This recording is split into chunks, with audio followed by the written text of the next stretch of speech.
and welcome back to the second week of the Premier League preview.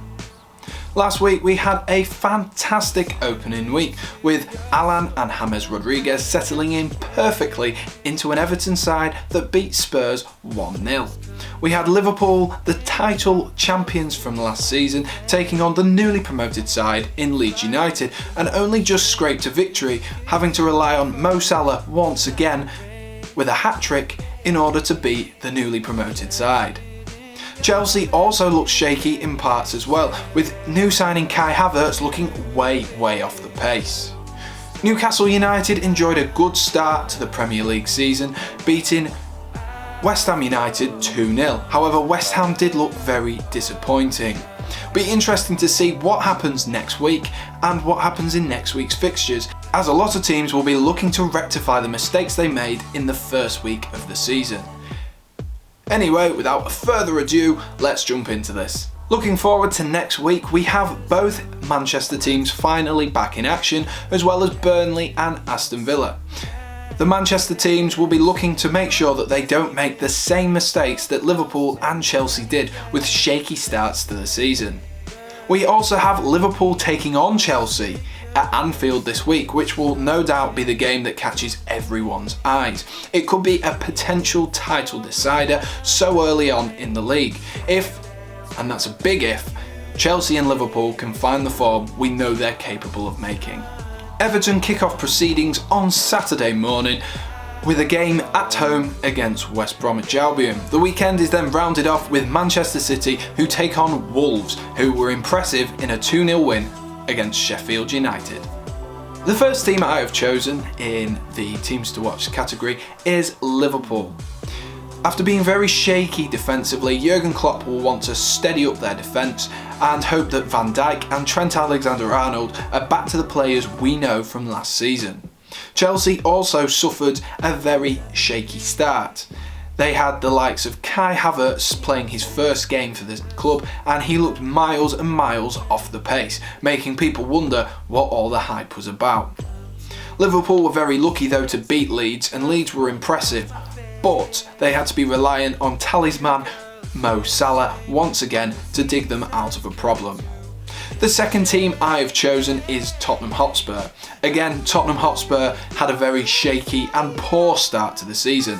Tottenham Hotspur faced Everton, who were absolutely dominant in that game. Tottenham looked miles off the pace.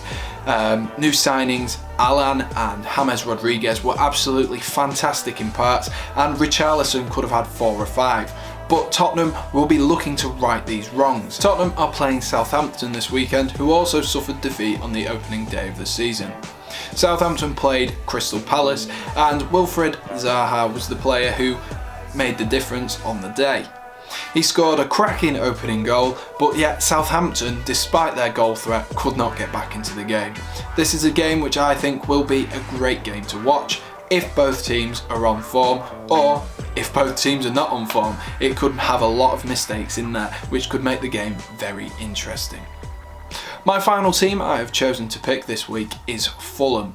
Fulham started off well against Arsenal in the opening game of the season. However, Arsenal's class really showed by the end of it. Aubameyang, Willian and lots of other players in that Arsenal team were just too strong for Fulham. Fulham take on Leeds United, and of course Fulham and Leeds know each other well by now. They have both been in the Championship on and off, for Fulham in their case, for multiple years, and they know how each other play. This should be a real tactical masterclass between the two of them. Leeds showed that they can compete at the top of the Premier League. They did really well against Liverpool on the opening day of the season, and I think this is really a game to watch, because I think Fulham could outclass Leeds if they get it right. They were both very good teams in parts on the first day of the season, and Leeds will be brimming with confidence. Fulham won't like that at all, and that's why Fulham are my team to watch this week. Now on to the players to watch this week. After the opening week of the season, we saw lots of great performances from people like James Rodriguez, Harvey Barnes especially was good, helping Jamie Vardy bag 2 goals, and of course Mo Salah was sensational for Liverpool in parts. However, the first person I have chosen as the player to watch this week is Arsenal captain Pierre-Emerick Aubameyang. Aubameyang scored on the opening day of the season, but he is such a key part to Arsenal's team that I wouldn't be surprised to see him have a good weekend again.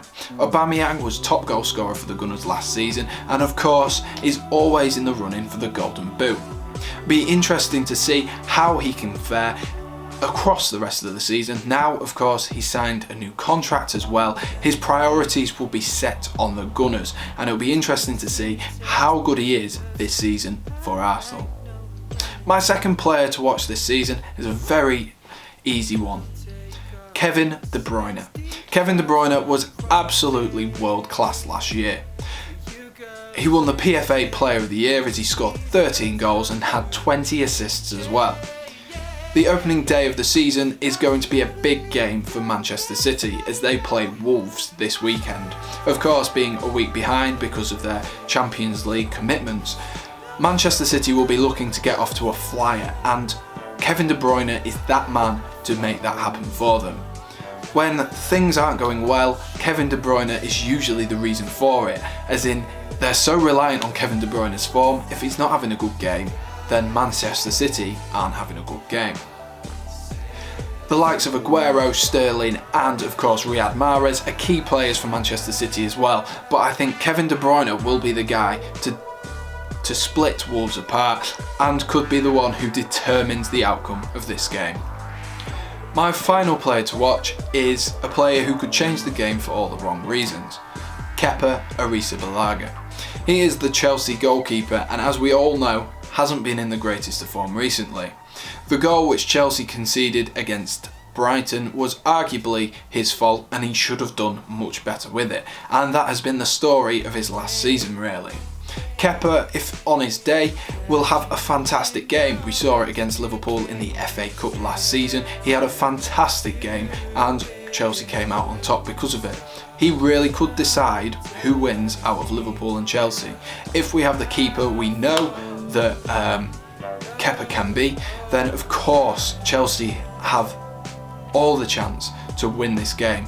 But if the keeper that has been playing recently, who has been sloppy, struggling to save shots, then I'm afraid Liverpool are going to have an absolute field day. With the attack they have, I cannot see Kepa being able to save many shots because he's faced a lot of worse opposition and still hasn't been able to make the saves. Anyway, that concludes this week's Premier League preview. Make sure to like and subscribe and comment down below who you think the player and the team of the week will be. Thanks, goodbye.